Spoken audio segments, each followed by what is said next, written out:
Center. So let's take a look at some of the local things going on. And first and foremost, Marshalltown Speedway had a chance to run on Friday evening. Late models ran at Marshalltown on Friday evening. So good job out of Richie Gustin Jr. Cooney didn't do too bad either, finishing in second place. Murdy was up there. When Murdy shows up, chances are he's going to win. And that's exactly what he did in the stock car division at Marshalltown Speedway on Friday evening. Boone ran last night. Remember, they had to make up some races. They got some rain last week, right when they were set to run the modified stock cars and sport mods. So they took care of those early. And those are the guys that won. Robert Terry and Jonathan Logue. They end up winning there. That's cool. Then they did the other program in its entirety. And there are your winners for the second part of the evening. So those were all your winners from Boone on Saturday night. Camping World Truck Series ran on Saturday as well at the Michigan International Speedway. Take a look at some of the highlights here. We have Matt Crafton, guest on this show a couple times. He's in the 88 along with John West Townley. Crafton could have saved his championship there. Watch this again. We're going to take another look. Both of them spinning, the yellow trucks there, getting sideways. They're going about 170 miles an hour there. Sideways, and both of them saving it. But no saving from what was going to be the end result. That is Kyle Busch in the 51 and Ryan Blaney, another buddy of ours, in second place in Brad Keselowski's truck, number 29. But when Kyle Busch is in the race, chances are real good he is going to win. And that's exactly what he did. Kyle Busch, the winner at the Michigan International Speedway in the longest title of a race. This is the official title of the race. The Careers for Veterans 200 presented by Cooper Standard Foundation and the Brad Keselowski Checkered Flag Foundation.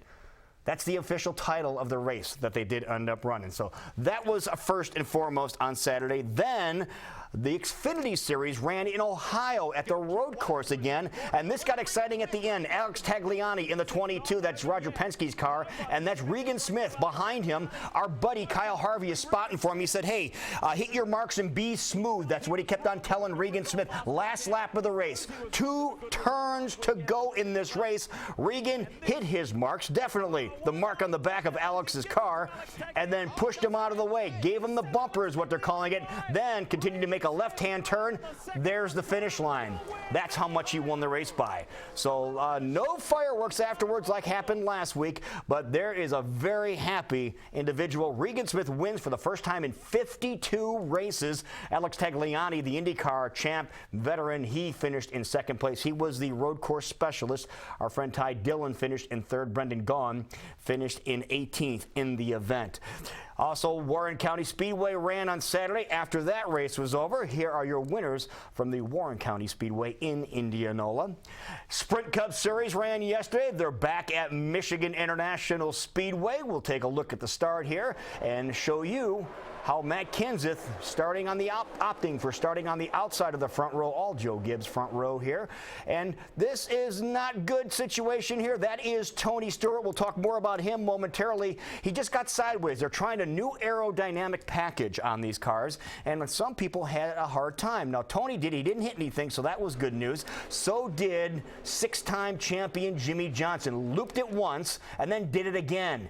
Hit the grass, and boy, did it tear up the front end of his car when he hit the grass the second time around. So wasn't having a good night. He was having a great day all day long. Matt Kenseth dominates and wins the Sprint Cup race over at the Michigan International Speedway.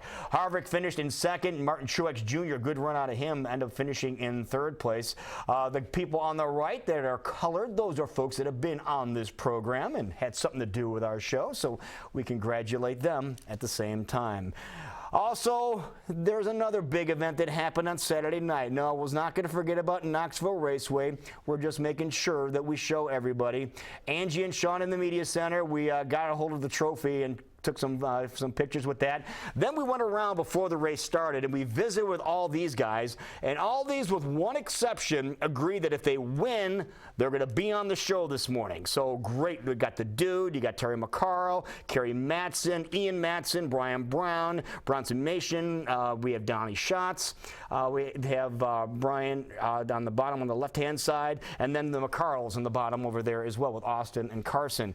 So we went up to the the Hall of Fame suite. We got the Henchman folks over on the left-hand side with Nancy and the gang, with Joe and Sarah. We also had Bob Baker. It was his suite that we were hanging out in. McKenna Hassey was there. Thank you, McKinney, for the cookies and everything. But the big event starts, and they started off in a big way with fireworks and the 4-wide parade lap at Knoxville Raceway for the 55th running of the Knoxville Nationals. Donnie Schatz was on the front row. He is in that number 15, and he takes off. Kerry Matson, our buddy, is starting next to him, and this was not a runaway victory for Donnie Schatz as it has been in the past. There's Kerry making a bid on trying to grab the lead again. No matter where he went, Donnie Schatz kept the hammer down. Now, this is halfway through. They take a break, changing gears in the 15. He was leading the whole race. He changes gears. Well, we'll show you what happens to him here in a little bit, and we'll also show you what happens to Paul McMahon as he gets end over end down the front straightaway. He was fine, so that's good news. Race continues, and then Schatz has to deal with traffic. Watch this. Splitting the difference here. Donnie Schatz, that could have been the move of the race to give him another place on his shelf, or I guess the floor when you consider how big the thing is. Another place on the floor for his ninth out of 10 races. Knoxville National Championship trophies. There are Schatz in victory lane. And it's really kind of cool was they get everybody together. But look who was there. His boss, Tony Stewart, was at Knoxville Raceway, just showed up unannounced and watched the event. There's Kerry Matson on the left, and over on the right-hand side, that is Brad Sweet. That car is his car he drives is owned by Casey Kane. So great job out of everybody at Knoxville Raceway. Here's some great photos here. Look at Schatz hugging the trophy. He was just really humble this time, which was really kind of cool. And here's Donnie Schatz in victory lane. Let's take a listen to Don. The guys at the racetrack here in Knoxville done a phenomenal job all week with the racetrack, and I'm just glad to come out on top. The boss was here tonight. Can't thank him enough for all his support, his hard work to allow us to be with Bad Boy Buggy, Chevrolet Performance, all our marketing partners to do what we love to do. Could this car be any better? Well, it probably could if somebody else was driving it, but they're stuck with me. So we do our best. These guys just, when they get in their groove, the car feels really good, and they can just fine tune on one corner here and there. And that's just because they work together so long, and they do such a good job with it, and they understand the fine little things. So I'm just lucky to be a part of this team. It's a lot of hard work by a lot of people that don't get any credit, but these guys beat up and down the road a lot, and we come in here with a lot of seconds, thirds. We just haven't won a lot of races in the last month, and it's been my mistakes. So tonight I didn't make any, thank goodness, and we were able to get a Nationals win. Yeah, he got a Nationals, his 9th Nationals in the last 10 Nationals, so great job out of him. Kerry Matson finished in 2nd, as we mentioned. Brian Brown ended up finishing in 6th place, Lasowski 8th, Terry McCarroll 11th, and Brian Kloss, another guy who said he'd come in if he won the event, finished in 12th place. See Sammy Swindell down there in 19th place. He was the sentimental favorite in the event because of what happened to his son on Thursday evening. Remember, we reported this first thing Friday morning, involved in a very serious crash. Here is the crash at Knoxville. This is coming out of turn 1 at the start of Kevin Swindell's heat race. Didn't look that violent, but it was incredibly violent. He did have surgery, as you see from a statement that Sammy made. Then he made a following statement later on this morning here at Mercy Hospital in Des Moines. Another surgery is planned, and then he will make a statement later on tonight, and we will be following that, and we will let you know how things went. We wish him and pray for him, of course, like all race fans do. Also, want to mention another sad note over the past week. Clay Milliken, our drag race person that we had a chance to visit with a couple of different times, lost his son. He was the guy who drove the Blue Thunder monster truck.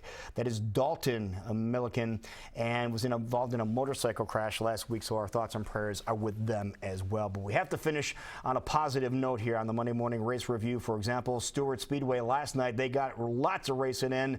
Nick Roberts, great job out of you, my friend. Marcus Clint Llewellyn wins, John Watson wins, and Jacob, congratulations. You are happy campers, as you guys were all winners last night over at Stewart International Raceway. There you have it, a very busy weekend, and we'll be right back. You are watching a great day on KCWY 23 HD.